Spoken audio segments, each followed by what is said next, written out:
Mon âme, où es-tu? M'entends-tu? Je parle, je t'appelle. Es-tu là? Je suis revenu, je suis de nouveau là. C'est par ces mots que commence le livre rouge.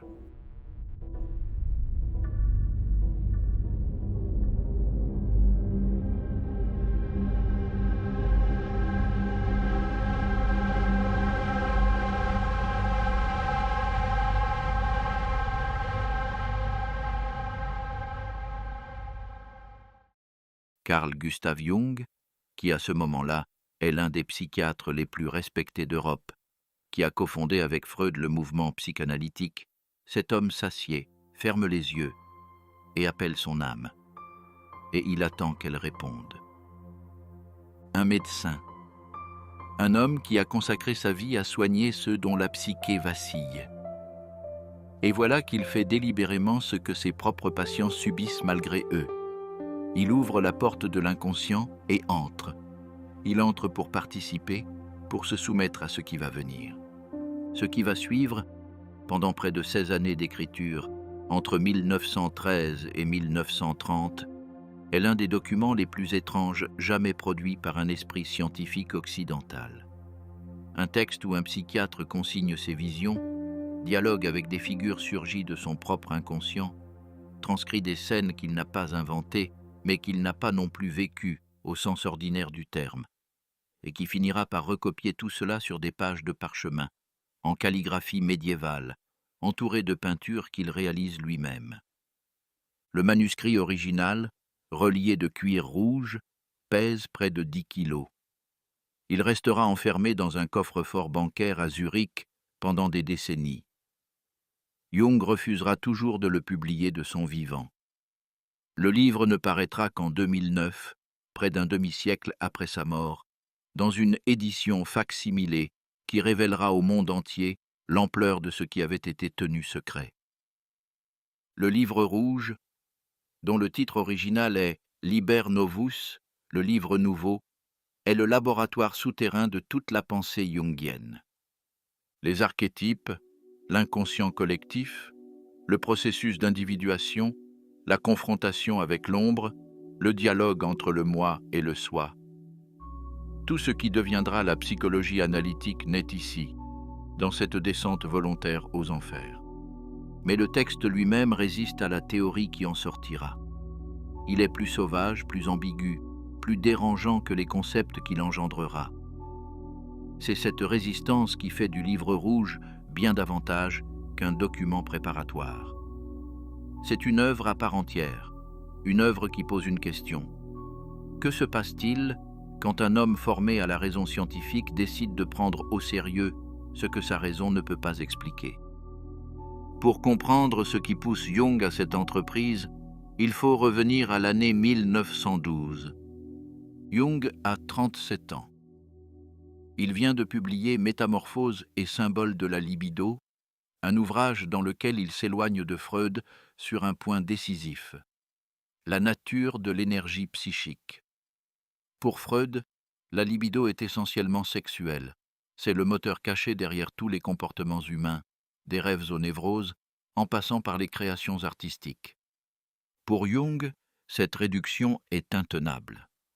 La libido, telle qu'il la conçoit, est une énergie psychique générale qui se manifeste aussi bien dans la sexualité que dans la création, la religion, le mythe, la quête de sens. Ce désaccord théorique est aussi une rupture personnelle. Freud et Jung ont entretenu pendant des années une relation intellectuelle intense, quasi filiale.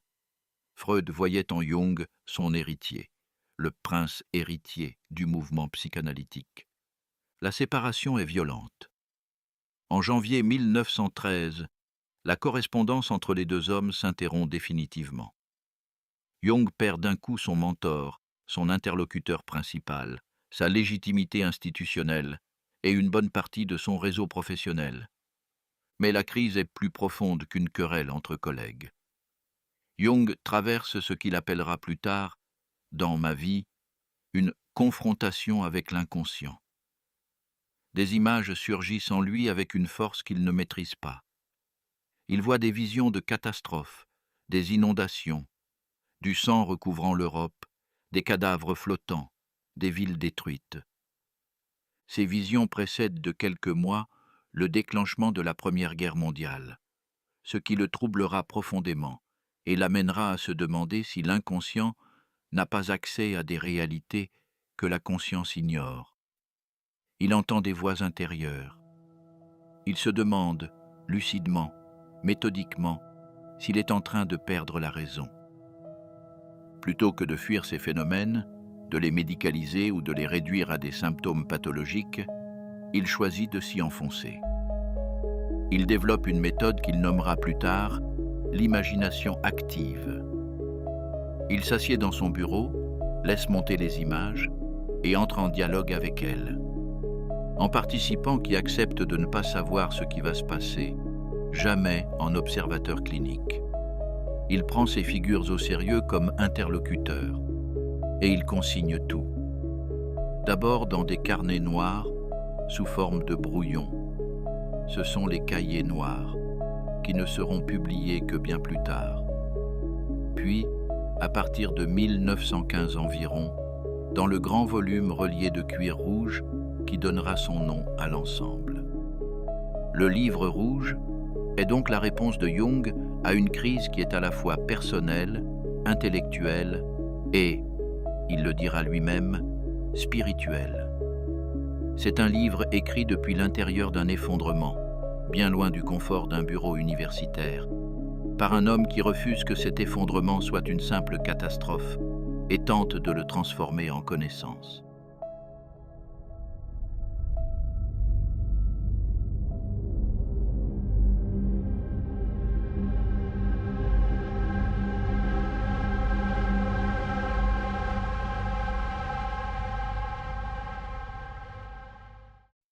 Le texte s'ouvre, dans son premier chapitre intitulé « Le chemin de ce qui est à venir », sur une distinction fondatrice. Jung oppose ce qu'il appelle l'esprit de ce temps et l'esprit des profondeurs. L'esprit de ce temps, c'est la rationalité scientifique dans sa prétention à tout organiser.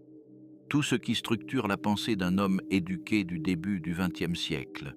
Sa conviction que le réel est ce qui se mesure et que le mystère est un problème qui attend sa solution. L'esprit des profondeurs, c'est autre chose. C'est une voie plus ancienne, qui ne se soucie ni de cohérence logique, ni de progrès linéaire, qui parle par image, par symbole, par scène, et qui montre au lieu de prouver. Jung écrit, dans le Liber Primus, « L'esprit des profondeurs a soumis toute fierté et toute arrogance au pouvoir du jugement. Il m'a ôté la croyance en la science, il m'a ôté la joie d'expliquer et d'ordonner. » Arrêtons-nous sur cette phrase. Un scientifique qui dit avoir perdu la croyance en la science, par une expérience intérieure qui l'a contraint à reconnaître les limites de l'outil rationnel. C'est la découverte qu'il existe des territoires où la science ne peut pas entrer sans se transformer en quelque chose d'autre. On mesure la radicalité de cette position. Jung ne dit pas simplement qu'il existe un inconscient sous la conscience. Freud l'avait déjà établi. Il dit que cet inconscient possède une autorité propre et que cette intelligence est, en un sens précis, supérieure à celle de la raison consciente. Supérieure parce qu'elle est plus vaste. L'esprit des profondeurs ne complète pas l'esprit de ce temps. Il le destitue de sa prétention à l'exhaustivité. Il révèle que l'ordre conscient est partiel, appauvri, amputé de dimensions entières de l'expérience humaine. Ce qui rend cette idée particulièrement difficile à saisir, c'est qu'elle ne peut pas être démontrée par les moyens mêmes qu'elle conteste. On ne prouve pas la supériorité de l'esprit des profondeurs par un syllogisme. Ce serait le soumettre à l'esprit de ce temps et donc le trahir. On ne peut que l'éprouver. Et c'est exactement ce que le livre rouge propose. Une expérience de l'inconscient mise en texte. Le livre est lui-même la preuve de ce qu'il avance, dans la mesure où il ne pourrait pas exister si Jung n'avait pas accepté de se laisser guider par quelque chose qui excède radicalement sa compréhension rationnelle.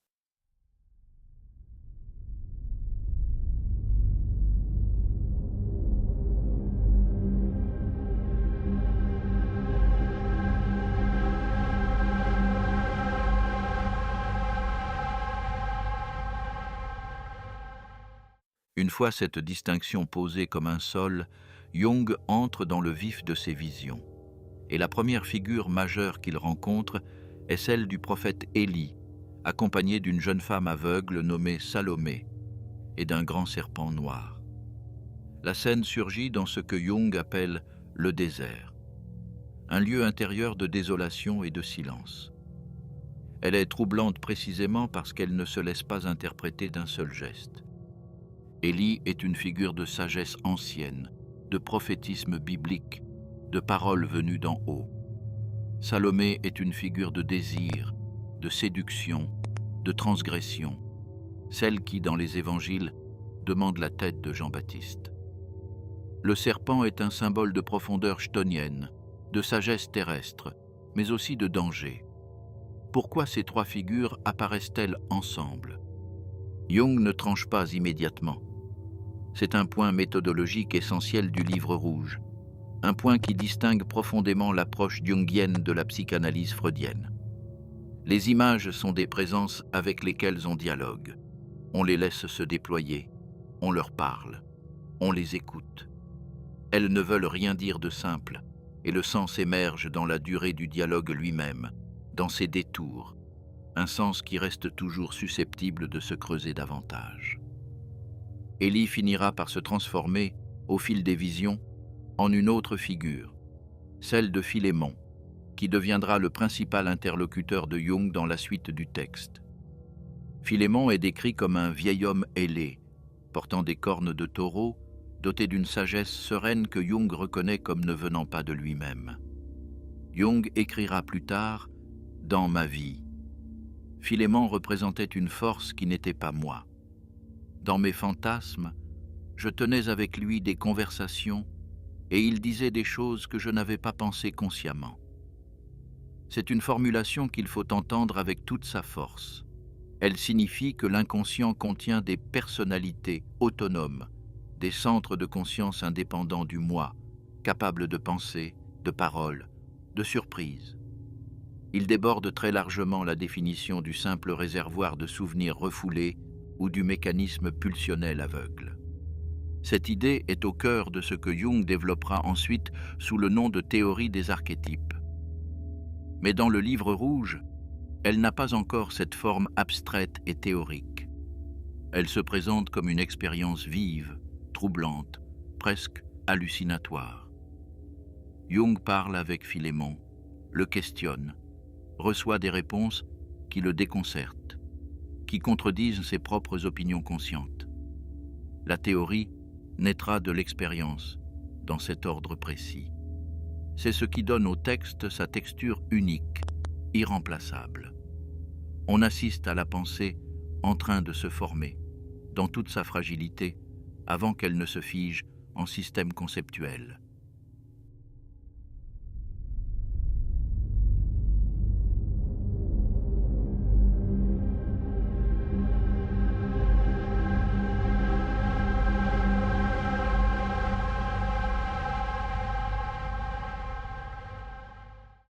Vient ensuite ce que Jung appelle, dans ses notes, le meurtre du héros. Dans l'une de ses visions, Jung assiste et participe au meurtre de Siegfried, le héros solaire de la mythologie germanique. Siegfried chevauche un char sur une crête de montagne, dans la lumière dorée de l'aube, triomphant, et Jung l'abat d'un coup de feu. Il en éprouve un mélange d'horreur, de culpabilité et de nécessité obscure. Il pleure. Une pluie torrentielle efface les traces du meurtre. Et une voix intérieure lui dit que s'il ne comprend pas la signification de cet acte, il devra retourner l'arme contre lui-même.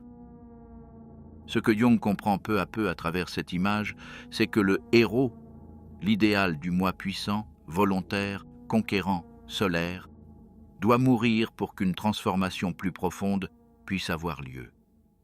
Le héros, dans la psychologie qui sortira du livre rouge, représente l'identification du moi conscient à un idéal de maîtrise totale. C'est le moi qui croit pouvoir imposer sa volonté au monde, qui avance en ligne droite, qui ne doute pas, qui ne plie pas. Tant que cette identification tient, Tant que l'individu croit être le héros de sa propre histoire, il reste enfermé dans une image de lui-même qui l'empêche d'accéder à ce qui le dépasse. Le meurtre du héros est un sacrifice nécessaire, un deuil, un renoncement à la toute-puissance du moi conscient au profit d'un processus plus vaste, plus lent, plus incertain, que Jung nommera plus tard l'individuation. Rien d'un acte de destruction nihiliste. Mais le livre rouge ne présente pas cette idée sous forme de thèse argumentée. Il la présente sous forme de scène, avec tout ce que cela comporte de trouble, d'ambiguïté et de résistance aux commentaires. Jung ne dit pas froidement « il faut renoncer à l'idéal héroïque du moi ». Il raconte qu'il a tué Siegfried dans une vision, qu'il a pleuré, qu'il a été horrifié par son propre geste et que quelque chose en lui, quelque chose de plus profond que sa conscience morale, savait que ce geste était juste. La pensée ne passe pas par la démonstration, elle passe par le choc, par le deuil, par le consentement à ce qu'on ne comprend pas encore.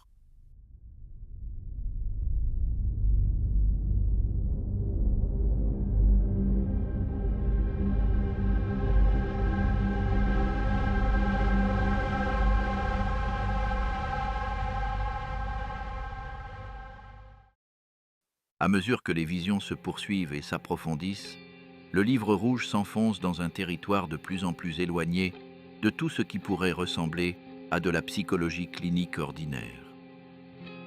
Jung rencontre une figure qu'il appelle le rouge, un personnage diabolique au sens étymologique du terme, c'est-à-dire celui qui divise, qui disloque les certitudes. Le rouge est joueur, provocateur, ironique, sensuel.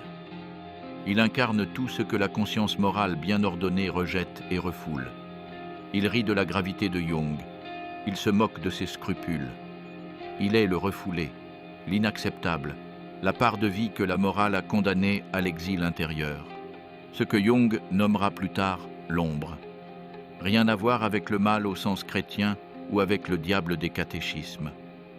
Mais contrairement à ce que l'on pourrait attendre d'un homme de sa formation, Jung dialogue avec le rouge au lieu de le combattre. Il l'écoute, parfois avec irritation, parfois avec fascination.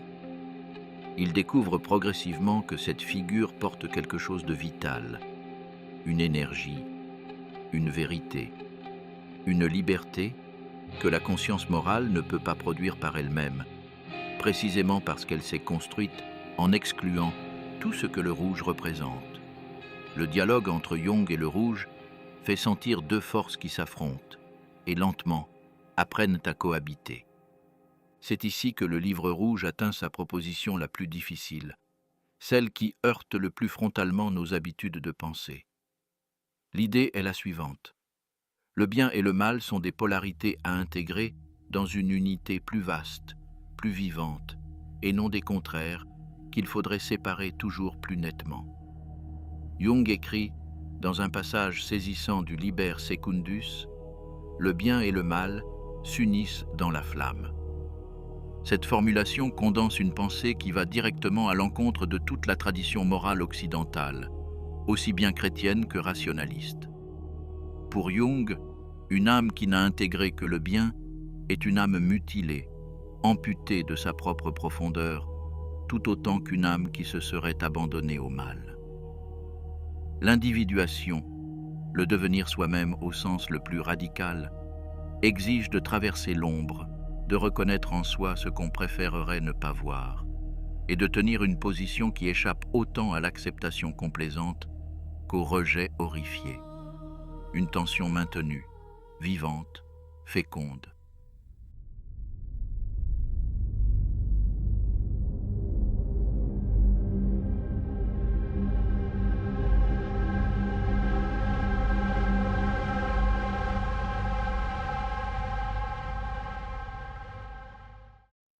Ce thème de l'intégration des opposés est intimement lié à un autre motif central du livre rouge, la question de Dieu. Jung va au-delà de la psyché humaine envisagée comme un mécanisme à ajuster. Il parle de Dieu, mais d'un Dieu autre que celui de la théologie traditionnelle, autre que celui que Nietzsche avait déclaré mort. Dans une série de visions, Jung assiste à ce qu'il décrit comme la mort d'un certain Dieu et sa renaissance sous une forme radicalement nouvelle. Le Dieu qui meurt est le Dieu de la tradition institutionnelle. Le Dieu extérieur, transcendant, séparé de l'homme, objet de croyance, de dogme et d'obéissance. Le Dieu qui renaît émerge du processus même de la confrontation avec l'inconscient.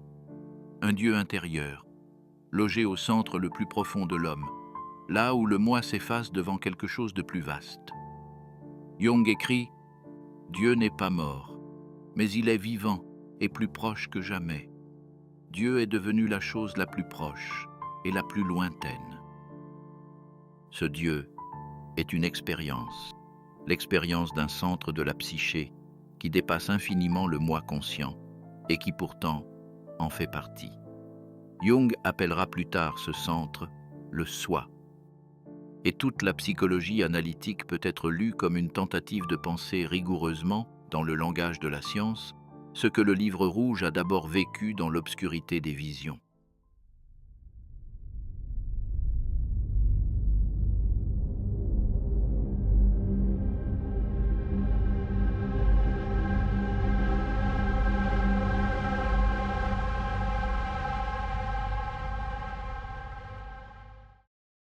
Isdoubar est un géant que Jung identifie comme un dieu oriental, venu d'un monde ancien, d'un temps où les dieux vivaient parmi les hommes.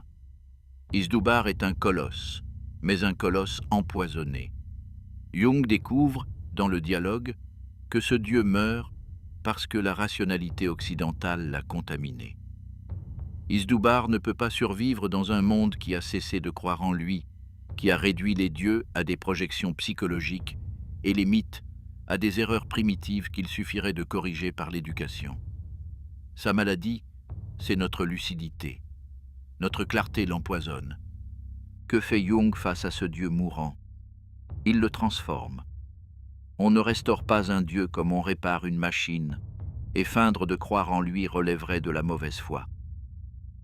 Par un acte d'imagination active, Jung réduit le géant à la taille d'un œuf, symbole de potentialité pure, germe qui contient l'avenir dans sa coquille, et il le porte avec lui, précieusement, comme une chose fragile qu'il faut protéger du regard desséchant, de la raison instrumentale. Cet épisode est une parabole sur le rapport entre la raison et le mythe, et c'est peut-être le passage du livre rouge qui résonne le plus fortement avec notre situation contemporaine. Jung ne propose pas de revenir à la pensée magique, de restaurer les dieux anciens sur leurs autels, ni d'abandonner la science. Il montre quelque chose de plus subtil. Les contenus mythiques, les dieux, les symboles, les récits fondateurs de l'humanité ne disparaissent pas quand la raison les déclare invalides.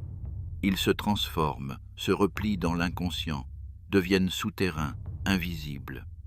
Et dans cette clandestinité, privés de toute expression consciente et culturelle, ils peuvent devenir destructeurs, surgir sous forme de fanatisme, de possession collective, de projection incontrôlée sur des leaders, des idéologies, des boucs émissaires. Mais si on les accueille consciemment, si on leur donne un espace qui échappe à la fois à la croyance naïve et au rejet méprisant, ils peuvent devenir régénérateurs. L'œuf d'Isdoubar ouvre quelque chose devant, jamais derrière. C'est la possibilité d'un rapport nouveau au sacré, un rapport qui demande une attention patiente, humble, rigoureuse à ce qui se manifeste dans les profondeurs de la psyché quand on accepte de l'écouter. Un rapport qui tient à égale distance de la crédulité et de la dénégation. Ce passage éclaire rétrospectivement tout le projet du livre rouge.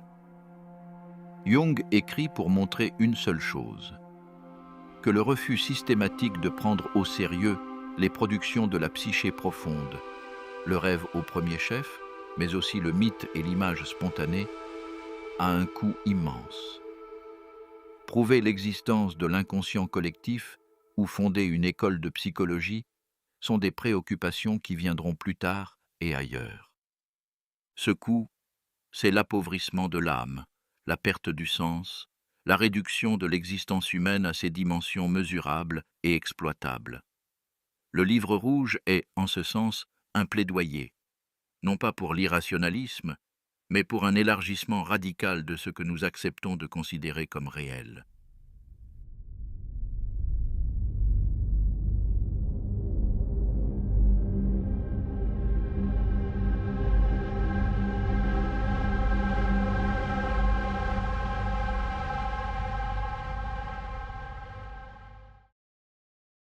Pendant des années, Jung a recopié ses visions sur du parchemin, en caractères gothiques, à l'encre noire et rouge, sur de larges pages aux marges ornées de motifs peints. Le manuscrit que l'on peut voir aujourd'hui dans sa version fac-similée est un volume de près de 10 kilos, relié de cuir rouge et fermé par des serrures de laiton. Il contient plus de 200 pages calligraphiées, couvertes de mandalas circulaires peints à la main et d'enluminures qui occupent parfois la page entière, dans un style qui semble sorti tout droit d'un bréviaire du XIVe siècle. Pourquoi cette mise en forme? Un scientifique du XXe siècle qui documenterait ses expériences intérieures aurait pu taper ses notes à la machine et les faire imprimer chez un éditeur universitaire. Jung choisit l'inverse.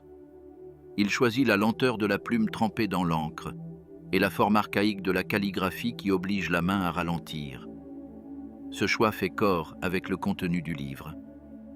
Écrire en caractère gothique impose au scribe un temps qui relève du rite plus que de l'information. Peindre un mandala oblige à revenir au centre, à structurer l'espace autour d'un point d'équilibre, et le mandala deviendra, dans la théorie jungienne, l'un des symboles privilégiés du soi. Imiter le manuscrit médiéval, c'est renouer avec une époque où l'écriture était un acte sacré et où la page portait une puissance qui dépassait l'information qu'elle contenait. La forme visuelle du livre rouge fait partie intégrante de son sens. Les images y poursuivent le dialogue avec l'inconscient sur un autre registre que la prose. Jung a compris quelque chose que la psychologie académique peinait à admettre. L'inconscient parle par images, et ces images perdent une partie de leur force lorsqu'on les traduit en prose discursive. Il fallait leur rendre leur matérialité visuelle, les laisser occuper la page, respirer dans le silence des marges. Le livre est, à sa manière, une tentative de sauvegarder l'image contre la tyrannie du concept.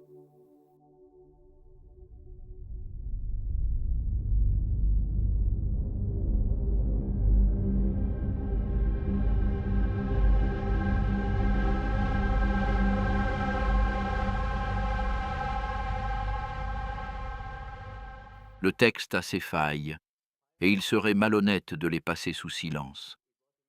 Ce sont d'ailleurs moins des défauts que des tensions constitutives, des lignes de faille qui traversent le projet lui-même et qui, à bien des égards, en font la profondeur. La première tension est structurelle. Le livre rouge hésite constamment entre deux registres, le récit visionnaire et la réflexion conceptuelle. Par moments, Jung laisse les images parler d'elles-mêmes, dans leur opacité, leur étrangeté, leur résistance obstinée à l'interprétation. Ces passages sont souvent les plus puissants du livre. On y sent une pensée en mouvement, non domestiquée, qui ne sait pas encore ce qu'elle pense. Mais par d'autres moments, Jung intervient pour commenter, pour extraire une leçon, pour formuler un principe. Et ces interventions sonnent parfois comme des réductions de ce que la vision contenait de plus riche et de plus indéterminé. On sent le psychiatre reprendre la main sur le visionnaire et le texte y perd en intensité. Le livre rouge est le plus puissant quand il résiste à sa propre envie de conclure. La seconde tension touche au statut même de ce que Jung décrit. Il présente ces visions comme des événements psychiques réels, des rencontres effectives avec des contenus autonomes de l'inconscient. Autonomes, c'est-à-dire qu'ils ne viennent pas du moi, qu'ils possèdent leur propre intelligence, leur propre intention. Mais c'est bien Jung qui écrit le texte, qui choisit les mots, qui construit les dialogues. Où passe la frontière entre la vision authentique est la projection d'un esprit extraordinairement cultivé. Le livre rouge est saturé de références. La gnose à elle seule irrigue des pans entiers du texte, et tout un héritage biblique, nietzschéen, oriental affleure dans les visions. Ces figures surgissent-elles des profondeurs de l'inconscient collectif, comme Jung le soutient? Ou sont-elles les rejetons d'une imagination encyclopédique qui projette sa culture dans ses propres abîmes? La question se redouble.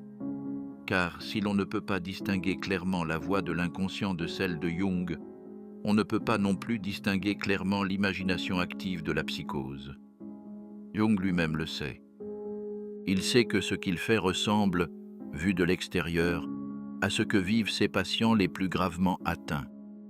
La différence, selon lui, tient à la capacité de maintenir la conscience éveillée pendant l'expérience, de dialoguer avec les images au lieu d'être submergé par elles. C'est une distinction qui tient, mais sur un fil très mince. Le livre rouge ne cache pas cette fragilité. Il la porte comme une cicatrice visible. Et c'est peut-être la question centrale que le texte pose sans pouvoir, et peut-être sans vouloir, la résoudre.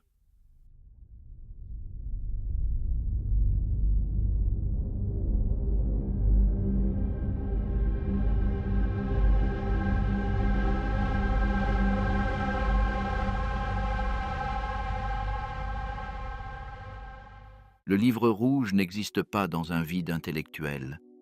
Il entre en résonance avec d'autres entreprises de descente intérieure. Et les éclairages croisés sont révélateurs, moins par les ressemblances qu'il dessine que par les différences qu'il creuse. La proximité la plus évidente est avec Nietzsche, et en particulier avec Ainsi parlait Zarathustra. Jung connaissait Nietzsche intimement. Il avait consacré des séminaires entiers, pendant des années, à l'analyse psychologique de Zarathustra. Les deux textes partagent une forme, le récit visionnaire en prose poétique, à la lisière du prophétique. Ils partagent aussi un geste fondamental, la descente dans les profondeurs comme condition de la transformation. Mais la différence est décisive. Zarathustra descend de sa montagne pour enseigner. Il revient parmi les hommes avec une doctrine, il proclame la mort de Dieu et l'avènement du surhumain, il impose sa parole. Jung descend dans ses propres profondeurs pour apprendre. Il se soumet aux figures de l'inconscient au lieu de les dominer. Il écoute au lieu de proclamer. Il accepte de ne pas comprendre. Le livre rouge est, à certains égards, l'anti-Zarathustra. Là où Nietzsche affirme la volonté souveraine du moi qui se dépasse lui-même par sa propre force, Jung découvre la nécessité du renoncement du moi, la fécondité de la soumission à quelque chose de plus vaste que la volonté individuelle. L'autre résonance essentielle est avec la tradition gnostique, que Jung connaissait de première main et qui irrigue le texte en profondeur. Les gnostiques des premiers siècles de notre ère affirmaient que la connaissance salvatrice, la gnose, vient de l'intérieur, par une expérience directe du divin en soi, et d'elle seule. Les écritures, les prêtres, les institutions n'y donnent pas accès. Le livre rouge reprend cette intuition sous une forme psychologique. Le soi, ce centre de la psyché qui dépasse le moi, est une réalité à rencontrer dans l'expérience vivante, et la comprendre intellectuellement ne suffit pas. Le texte contient d'ailleurs des passages qui ressemblent à des hymnes gnostiques, des prières, des invocations à des figures divines intérieures. Et cette proximité va au-delà d'un simple emprunt de surface. Le lien n'est pas qu'une infinité de pensées. Quand Jung rédige les 7 sermons aux morts, le seul fragment du livre rouge qu'il acceptera de faire circuler, il l'attribue à Basilide d'Alexandrie, un maître gnostique du IIe siècle. Le texte lui-même est écrit dans le style des traités gnostiques. Des entités cosmiques dialoguent, une divinité à la fois pleine et vide, que Jung appelle Abraxas, réunit en elle les contraires. Jung pense à l'intérieur de la forme gnostique parce que cette forme dit exactement ce qu'il cherche à dire. Que la connaissance qui sauve ne descend pas d'en haut, elle remonte des profondeurs. On ne peut pas, enfin, lire le livre rouge sans penser à Dante. La Divine Comédie est aussi une descente, à travers l'enfer, le purgatoire, puis le paradis, guidée par un maître, structurée par une cosmologie, orientée vers une lumière finale.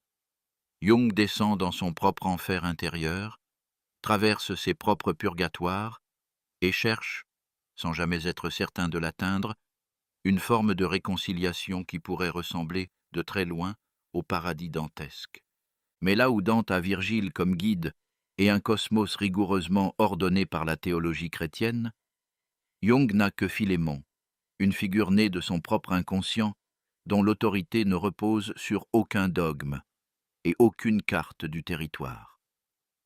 Le livre rouge est une divine comédie sans cosmologie garantie, une descente aux enfers sans filet théologique, sans certitude que le chemin mène quelque part. C'est ce qui la rend si vertigineuse et si proche de nous.